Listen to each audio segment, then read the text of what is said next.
¿Qué tal? A ver, imaginen por un momento que nuestras certezas más profundas, eso que creemos saber sobre cómo funciona el mundo, porque una cosa causa otra, qué va a pasar mañana, incluso si esta silla es real.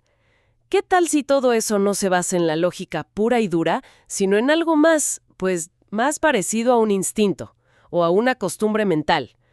Es una idea que, no sé, como que te sacude un poco, ¿no? Y es justo el meollo de lo que vamos a explorar hoy. Vamos a clavarnos en la investigación sobre el conocimiento humano, una obra clave del filósofo escocés David Hume. Tenemos aquí extractos de una edición en español con un prólogo que ayuda bastante a dar contexto. Y es interesante porque Hume escribió esto, digamos, como una versión más pulida, más accesible de sus ideas. De hecho, él mismo prefería esta obra a su primer libro, El Tratado de la Naturaleza Humana. Quería que el mensaje llegara claro. Así que nuestra misión hoy es, pues, desentrañar estas ideas centrales de Hume. ¿Cómo funciona nuestra mente según él? ¿De dónde viene lo que pensamos? Y, muy importante, ¿hasta dónde podemos realmente confiar en nuestro entendimiento? Creo que es una exploración fascinante para cualquiera que intente navegar este mundo lleno de información y quiera entender mejor cómo formamos creencias. Bueno, a ver, empecemos a desempacar esto. Hume arranca por lo básico, el origen de nuestros pensamientos, y propone una distinción que es clave para todo lo demás: impresiones e ideas. Suena simple, pero tiene miga. Las impresiones son nuestras percepciones directas, ¿sabes? Vivas, intensas, sentir el calor del sol, ver el rojo de una manzana, la punzada del dolor, la alegría. Son como la materia prima. Ajá, lo inmediato. Exacto. Y las ideas, en cambio, son como ecos o copias más pálidas de esas impresiones cuando pensamos sobre ellas. Recordar el calor, imaginar ese rojo, pensar en el dolor. Claro. La diferencia es la intensidad, la viveza. Sentir dolor y recordar el dolor, pues no es lo mismo, ¿verdad? Exacto. Y aquí viene el primer gran principio de Hume, su base empirista. Toda idea, por muy compleja o abstracta que nos parezca, tiene que derivar al final de una impresión que tuvimos antes. Si no podemos encontrar la impresión original de una idea, Hume nos dice, ojo, cuidado. Quizás ese término filosófico, esa idea tan elaborada, pues a lo mejor no significa nada real. Ah, Es como su herramienta personal para limpiar la filosofía de, digamos, conceptos vacíos. Siempre pregunta, ¿de qué impresión viene esta supuesta idea? una especie de detector de humo filosófico. Me gusta. Pone el ejemplo de la idea de Dios, ¿no? Dice que no es innata, No. sino que la construimos tomando impresiones de nuestras propias cualidades, inteligencia, bondad, y las proyectamos, las aumentamos al infinito. Pero la base, dice, sigue siendo una impresión interna de nuestra mente. Precisamente, aunque él mismo, y esto muestra su honestidad intelectual, menciona una pequeña excepción, muy curiosa. ¿Así? No invalida la regla general, pero ahí está, el famoso caso del matiz de azul perdido. ¿Podría alguien que conoce todos los tonos de azul, menos uno específico, imaginar ese tono que falta en la escala, sin haberlo visto nunca? Ujú. Hume cree que probablemente sí. Es como completar la serie, ¿no? Interpolar. Pero lo ve como un caso tan raro, tan menor, que mantiene su principio fuerte. La gran mayoría de nuestras ideas simples son copias de impresiones. Entendido. Origen de ideas. La experiencia. Lo que sentimos, lo que percibimos. Directamente. Vale. Ahora, Hume da otro paso y clasifica todo lo que podemos pensar, todo nuestro razonamiento, en dos grandes grupos. Por un lado, lo que llama relaciones de ideas. ¿Correcto? Aquí entra la lógica, las mates, la geometría. Exacto. Piense en 2 más 2 son 4, o el teorema de Pitágoras. Son verdades que descubrimos por puro análisis mental, por la relación entre las ideas mismas. No necesitamos salir al mundo a buscar triángulos perfectos para saber que la suma de sus ángulos es 180 grados. Su verdad es necesaria, se demuestra por definición. Claro. Negarla sería una contradicción lógica. Decir 2 más 2 no es 4 es simplemente falso por cómo definimos los números y la suma. Son verdades de escritorio, como quien dice. ¿Y la otra categoría? La otra son las cuestiones de hecho. Y aquí entra, pues, prácticamente todo lo demás que nos importa sobre el mundo real. ¿Cómo? El sol saldrá mañana. Este pan me va a nutrir. Mi amigo Juan está en París.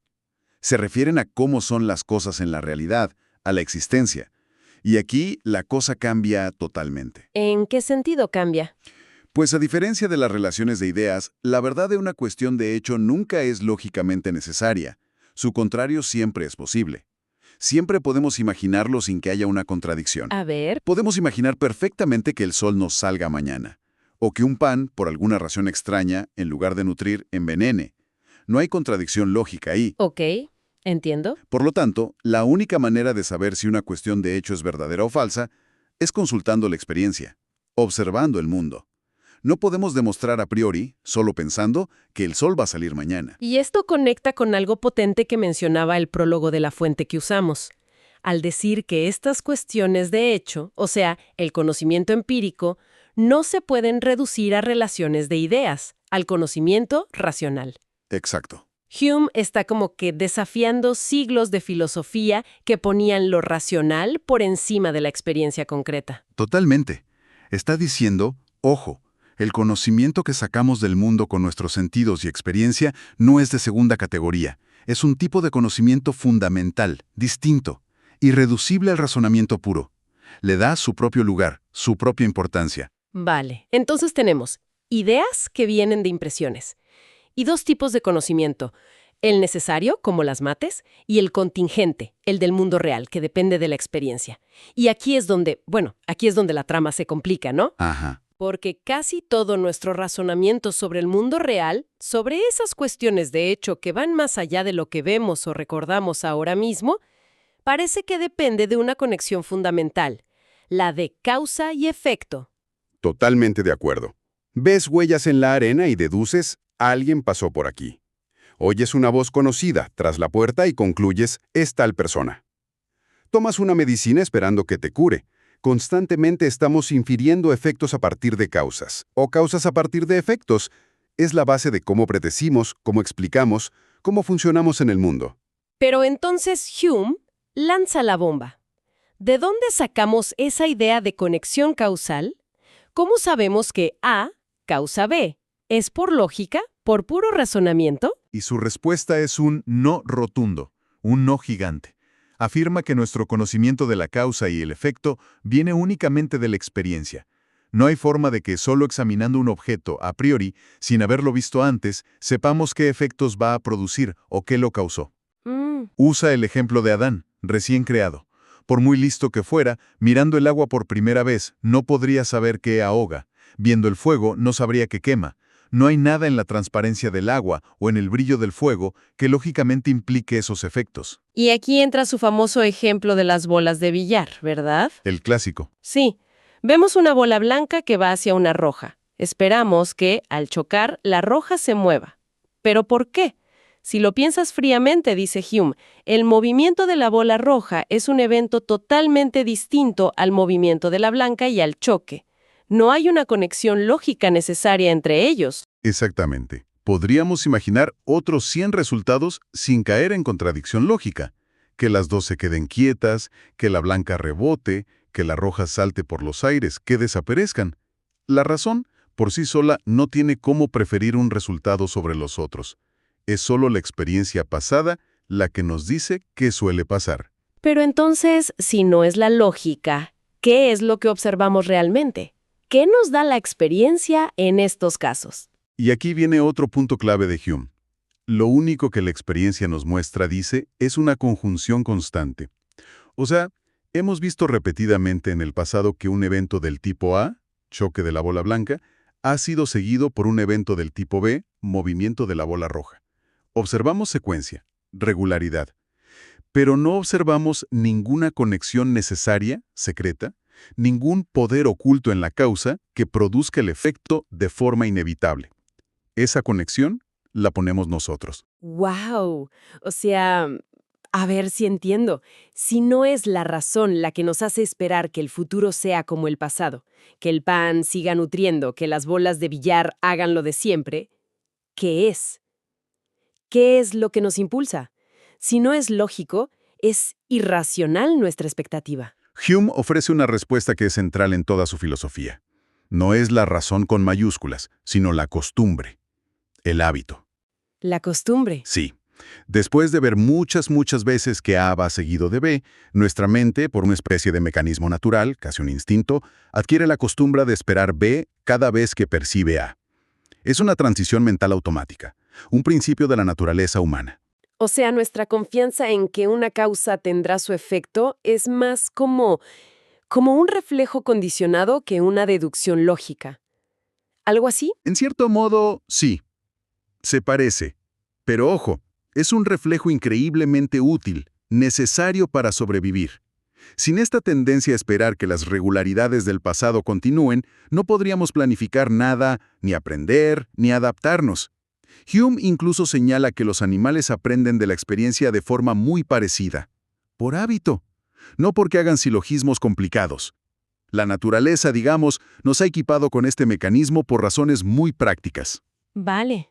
El hábito explica por qué esperamos el efecto al ver la causa. Pero, ¿y la creencia? ¿Por qué no solo nos imaginamos que el sol saldrá mañana, sino que creemos firmemente que lo hará? ¿Qué es esa convicción tan fuerte? Muy buena pregunta. Hume argumenta que la creencia no consiste en añadir una idea nueva a la representación, como si dijéramos, y además, esto es verdad. No. Es algo diferente. Es un sentimiento. ¿Un sentimiento? Sí. Cuando creemos en algo, en una cuestión de hecho, concebimos esa idea de una manera particular. Es más, vívida, intensa, vigorosa, firme y segura que una mera fantasía o imaginación. Es una forma especial de sentir la idea. ¿Y de dónde sale ese sentimiento de firmeza, de seguridad? Se transfiere, dice Hume, por la costumbre, desde una impresión presente o un recuerdo vívido. Por ejemplo, veo humo, eso es una impresión vívida. Por costumbre, mi mente salta a la idea de fuego. Y esa viveza de la impresión del humo se transfiere a la idea asociada de fuego. Y eso me hace creer firmemente que hay fuego. Entiendo. O si oigo la voz de un amigo, impresión auditiva fuerte, creo vívidamente en su presencia, la idea asociada. La creencia es, en esencia, una idea que sentimos con fuerza debido a esa asociación habitual. Entonces, volviendo a esa famosa conexión necesaria que sentimos entre causa y efecto, ¿de dónde sale al final si no está en los objetos? No sale de observar los objetos externos, no. Sale de una impresión interna. Es el sentimiento de esa transición mental, de ese paso habitual que la costumbre produce en nuestra propia mente al ir de la causa al efecto. Como la mente hace ese salto una y otra vez, proyectamos ese sentimiento de conexión hacia los propios objetos. Por eso Hume da dos definiciones de causa, ¿te acuerdas? Sí, lo mencionaste. Una mira hacia afuera, a la regularidad que vemos. Un objeto seguido por otro, donde objetos similares al primero son seguidos por objetos similares al segundo. La conjunción constante. Y la otra mira hacia adentro, a la mente. Un objeto seguido por otro, cuya aparición siempre lleva el pensamiento a ese otro. Esa es la inferencia habitual que hacemos. Las dos caras de la misma moneda. Todo esto, pues inevitablemente parece que nos lleva a cierto escepticismo, ¿no? Si nuestra confianza en la causalidad, en el futuro, se basa en el hábito y el sentimiento y no en la razón pura, ¿qué podemos saber con certeza? Parece que Hume está dinamitando las bases de nuestro conocimiento del mundo. Sí, sin duda. Las conclusiones de Hume son profundamente escépticas sobre el poder de la razón para fundamentar nuestras creencias sobre el mundo externo y el futuro. Pone en duda que podamos probar lógicamente que el mundo existe fuera de nuestras percepciones, o que el futuro vaya a ser necesariamente como el pasado. Incluso señala paradojas que surgen del razonamiento abstracto puro, como las de la divisibilidad infinita del espacio, sugiriendo que nuestras propias facultades racionales tienen límites, que no son perfectas. Pero entonces, ¿nos deja en la parálisis total? ¿Deberíamos dudar de todo y ya no hacer nada? No. Y esto es crucial entenderlo en Hume. Él distingue entre el escepticismo extremo o pirrónico, que considera invivible, la vida misma te saca de él, y un escepticismo mitigado o académico. Ok. Este escepticismo más moderado es el que él defiende, y lo considera útil, ¿Útil? ¿En qué sentido? en varios sentidos. Primero, reconocer los límites de nuestra razón nos cura del dogmatismo. Nos hace más humildes intelectualmente, más cautelosos al afirmar certezas absolutas, sobre todo en temas complejos, especulativos. Nos enseña a dudar un poco de nuestras propias teorías cuando se alejan mucho de la experiencia. Y segundo, nos ayuda a enfocar nuestras investigaciones, a saber dónde sí podemos esperar respuestas más sólidas. ¿Cómo? Pues las matemáticas y la lógica para las relaciones de ideas. Ahí sí hay certeza demostrativa. Y la observación y la experiencia para las cuestiones de hecho, lo que él llama razonamiento moral o probable. Ese es su terreno. Y esto nos lleva a su famosa y la verdad bastante incendiaria conclusión al final de la investigación, esa frase sobre los libros. Efectivamente, después de argumentar que todo conocimiento significativo o trata de relaciones abstractas, mates o de cuestiones de hecho basadas en la experiencia, lanza este desafío tan citado. Si tomamos en nuestra mano cualquier volumen, de teología o de metafísica escolástica, por ejemplo, preguntémonos, ¿contiene algún razonamiento abstracto sobre la cantidad o el número?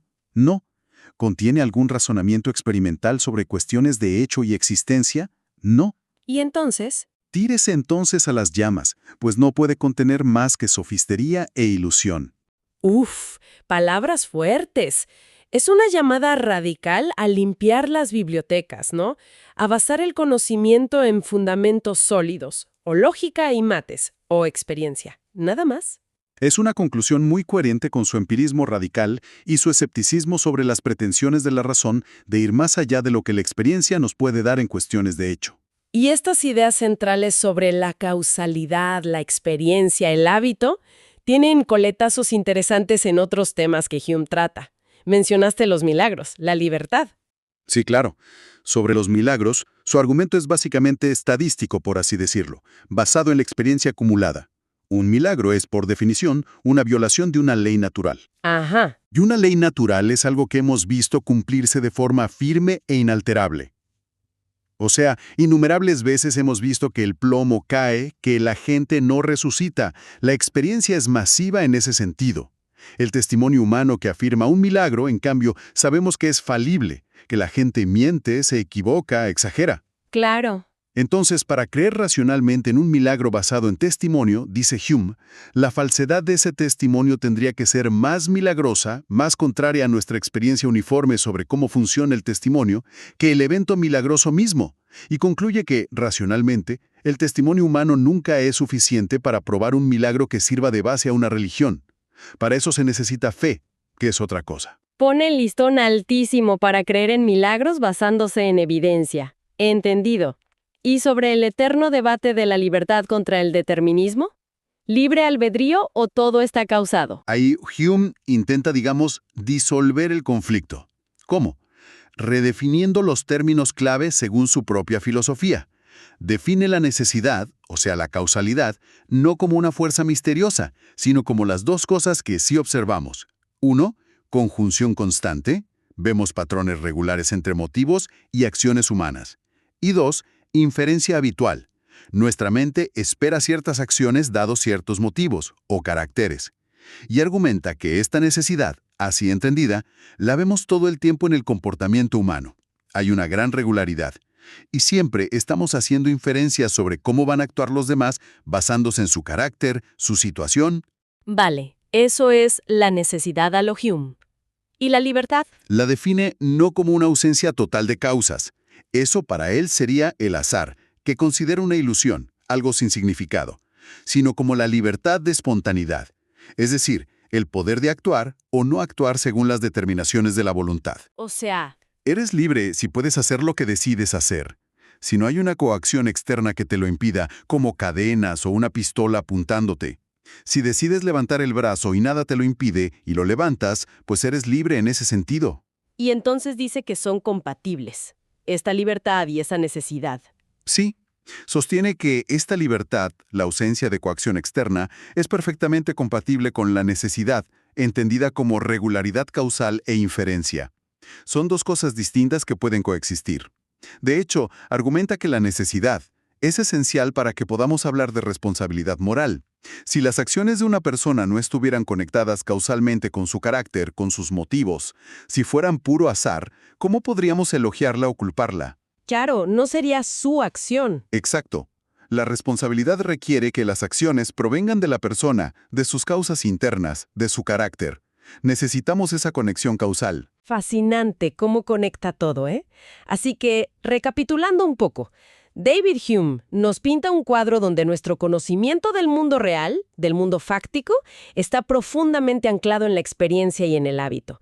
Nuestras certezas más firmes sobre causa y efecto, sobre lo que va a pasar, no son triunfos de la lógica pura, sino más bien expectativas. Expectativas forjadas por la costumbre y que vienen acompañadas de ese sentimiento que llamamos creencia.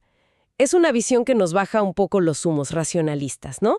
Nos hace ver que no todo es razón. Exactamente. Es una filosofía que, sí, es escéptica sobre las pretensiones desmedidas de la razón, pero no nos lleva a la parálisis ni al todo vale.